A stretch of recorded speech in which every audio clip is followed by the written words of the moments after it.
Hey everybody, thanks for tuning in. All right, so I figured for this episode, this vlog episode, I will talk about how it is to be an ER nurse. Okay, because I get a lot of friends, I get a lot of people who ask me, well, how is it working in ER? I heard it's crazy, and you must come around with different stuff, and it must be wild and everything. So I figured, I'll make this video based on how it is to be an ER nurse, okay? And also for those who are in nursing school, who kind of want to decide, if they're thinking ER is for them, watch this video, and hopefully my advice and my experience will kind of give you an idea if you like to work in the ER or not. So, just a little brief thing about me. I've been working ER for about, is it 8 years? 7, 8 years? I don't know. It's been that long, or not that long, but it seems like it's been long forever. And working in the ER, it's fun. It's very different. Okay, and when I say very different, it's very unpredictable. You don't know what you're getting. Okay, that's the thing with ER. You don't know what's coming through the door. You don't know what kind of patient you're getting. Even though some patients might come in with similar stuff, the outcomes and treatments can different and they can vary based on their presentation and their symptoms and so forth. Okay, so just to kind of give like a general brief for those who are not familiar with ER and how it works, a lot of hospitals or ERs are set up differently, but generally within the emergency department, there's different areas in emerge based on why someone's coming to the emerge. Okay, so generally in the emergency department, you have like, okay, first of all, you have a resuscitation area. That is your life or death situation. Those are the people who are coming in, who they're doing CPR. Like literally, it's like a life and death situation, right? So it's like that's your your traumas and all that stuff. So that's resuscitation. You also have acute. Acute is kind of like, it can potentially turn quickly to a life and death situation.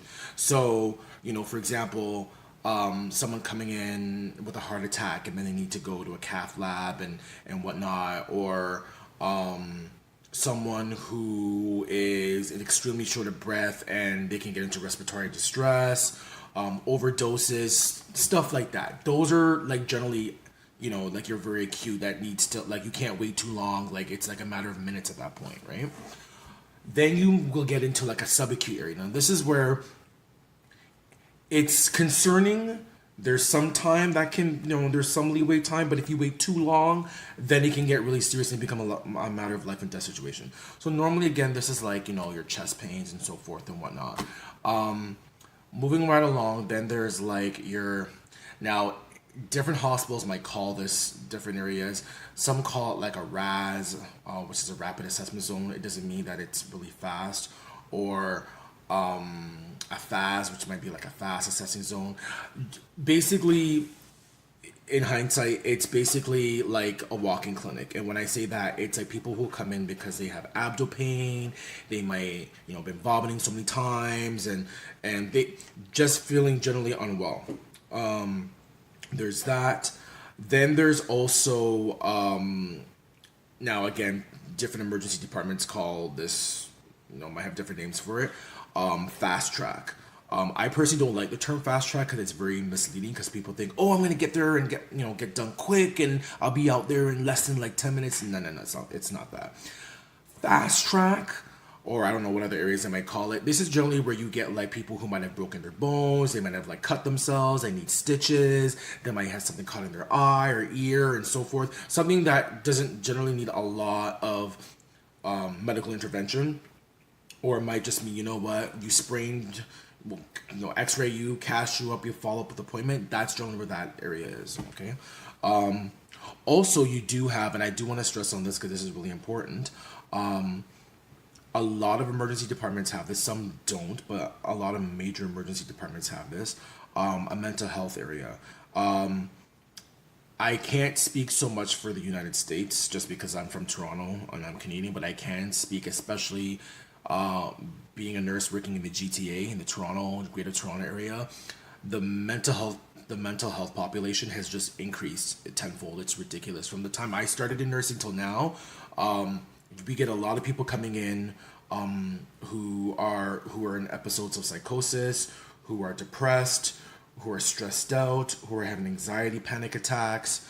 Who there's a huge factor, and a lot of emergency departments have an area specific for those because these people need special assessment. They need to be seen by crisis or social work. They need to be assessed by an emergency physician. They also need to be assessed by a psychologist. And usually the psychologist, if they're not on site, they maybe have to stay or come back and so forth.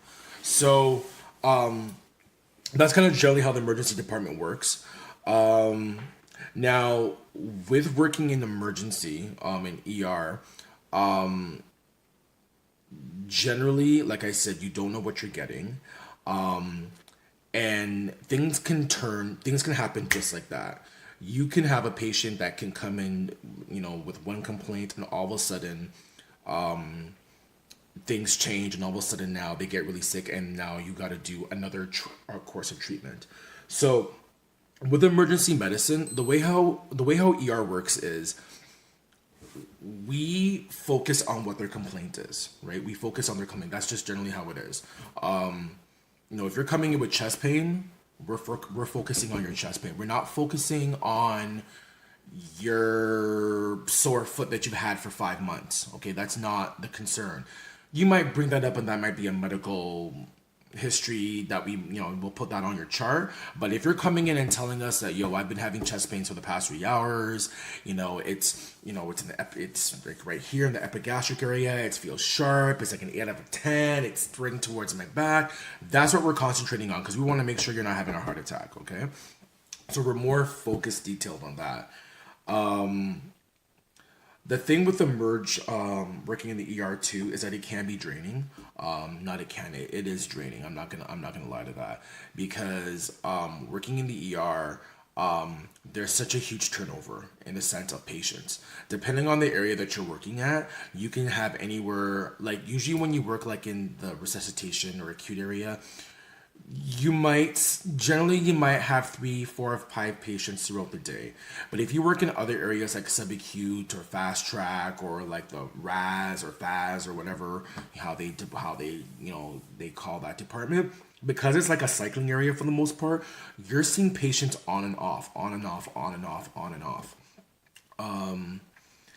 There's certain times where it can get really busy, especially during long holiday weekends.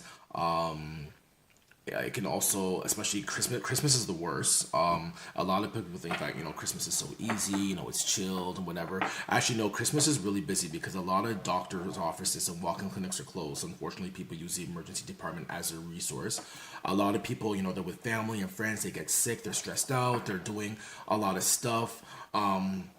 So it can get really busy.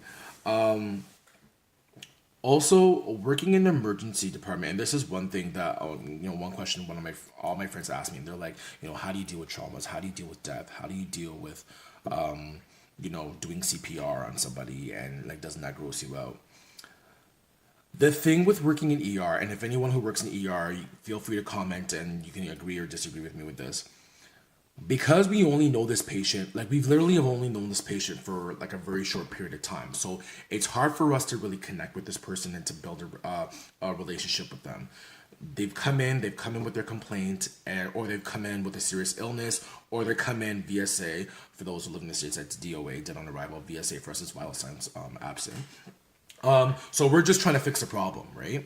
It's not like where they're on the medicine floor, if they're on oncology, or if or peds or whatever, where they're there for an extended period of time, and you've kind of built a relationship with them.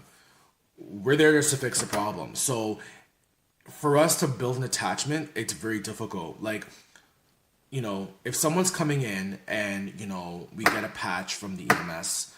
Saying that there's a 60-year-old that they vital signs are absent. We're working CPR on them. They come in and they're actively doing CPR, and then the emergency department comes in. And they work. They're doing the thing to revive this person. If I'm part of that team and I'm doing CPR and I'm pushing medication, my mind state is that we need to save this person, but because I don't know this person personally per se, I'm not gonna get really emotionally attached to that person. There are situations where you can, and kids is kind of where a lot of people get really emotionally attached because this is a young child and you want to do everything in your mighty to save this person. So the attachment is very different. Like I don't want to say it's cold, but it's just it's just the way it is. So yeah, that's kind of with emerge in that aspect. A lot of emerge nurses, we all do 12-hour shifts. In some instances, sometimes we don't get any breaks because it's just that busy. And like I said, in emerge, it's completely different. Like I mean, you don't know what you're getting through that door. What I always like to say is this, and this is for my nursing students who might be watching this, or even just future nurses and so forth, or even if you're a current nurse and you're thinking about doing emerge. So if you have ADD or ADHD, like if you just or you just thrive on like excitement and energy and you want to just go go go go go go go go go go go and you're very hyperactive, ER is for you. ER is for you. Definitely do ER. You like the thrill, you like the energy, you like the go go go. You're very just that's for you. Okay. If you if you have OCD now. I'm gonna do another video on ICU because I also work in ICU as well. So, if you're very OCD, you like things in orders. You want everything done by the. You have order of how you do things. You're very clean, tidy, neat. You're very particular in how things are done. ICU is the best place for you. Okay, I'll do another video on working in the ICU because I also work in ICU as well. But that's what I like to say. Adrenaline junkies, ER is the best thing for you. As far as what are the cons of working ER, other than long shifts? Oh gosh, it's mainly the long shifts. Also too, when you work in emerge, your staff is pretty much your family. Like I work with them more and see them more than I see my own family, right? Not to say that's a bad thing, but I mean, you tend to build more relations with your workers than you do at home sometimes because that's just how it is. Working in emerge too, and I'm just trying to think. Oh, so for my nursing students, sorry. This is what I want to say, and I'm just kind of rambling here, and I do apologize. If you want to know how to get into emerge, or if emerge, or I guess the question is, how do you get into emerge? Generally, what I would recommend is I would probably recommend you working on a medicine floor for probably at least 1 or 2 years, just to kind of get your general basic nursing foundation skill down, right? Like just dealing with admitted patients and so forth and whatnot, just getting familiar with what to do and everything, and just have a general nursing background. You can apply to emerge straight from as a new grad. Now, I don't know how it is in different provinces in Canada, but in Ontario we have a new grad initiative. So what that new grad initiative is that for now it was 6 months. I think they might have reduced it, but I know at that time when I did it for 6 months, the government pays for you and you're allocated to a full-time position at wherever you're hired in, right? So it could be emerge, it could be ICU, whatever. It depends on where you apply. And then after that time has passed, if the department still likes you and they want to keep you on, they will continue and keep you on, or they might say, yeah, we like you, but we only have part-time, or whatever the case may be. I went straight from nursing school straight to emerge. What was a connect for me though was that I actually worked in emerge as an extern, which was kind of like a nursing assistant. I did that for the summer and then did it throughout my last year, so I kind of already built connections. That helped a lot. That exposed me a lot as well, to what was going on. And at that point, I was just like, yo, I need to be like, this is my baby. Emerge is my thing to do. So I did that. So you can do that, but I would still probably I might kind of go on the route of just doing maybe working like a year or so, just to get your foot, in the field. But with that said, though, sometimes some emergency departments are operate a little bit differently. So when I started 7, 8 years ago, I forget how long it's been now. In my particular emergency department, what they did was, if you were a new grad or you were first working in Emerge, they had you working with admitted patients first. So you weren't straight up just thrown into acute recess and be like, all right, peace out, man. It's all on you. No, they generally when you work in Emerge, they train you in different areas, and they usually train you in the less Emerge area first. You work there for a while, and then they'll train you for maybe the subacute area. Then when you're there for a while, then they'll train you to like the acute resuscitation. That's generally how most places work. Some places might work differently. Some places might even just make you do all the training all at one time. I have my personal opinions about that, but that's another video altogether. But yeah, so that's pretty much how it was with me. So I worked I worked with the admitted patients first. Then I did like the low end emergency levels, then kind of worked my way up, and then I eventually worked in acute and recess. And then I also work in triage. Now triage is where, for those who don't know, triage nursing is pretty much when you first come in and the nurse are asking you questions. They're asking, well, why are you here? What's your complaint? Et cetera, et cetera. Those are the triage nurses. And those triage nurses are really important because those triage nurses determine where you are placed or where you go into the emergency department. We got to do like a quick 90-second survey. We're like, okay, you're here for this. Okay, this. What's your blood pressure? We do your vital signs, and then that point they'll direct you to whatever area in emerge they need to put you in. But sorry, going back to what I was saying. Yeah, so that's pretty much I did the admitted areas, and then I kind of worked my way up. But with some areas they might not do that. So I always like to say kind of just kind of have a little background of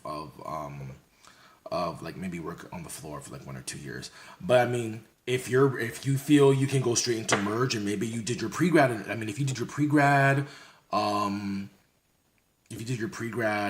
in emerge, then by all means go right for it because you're already exposed to it, right? So that's pretty much it that I can say off the top of my head. I totally just did this video off the rant. I'm just pretty much kind of just going off the top of my head at this point. I'm sure there's stuff that I've missed.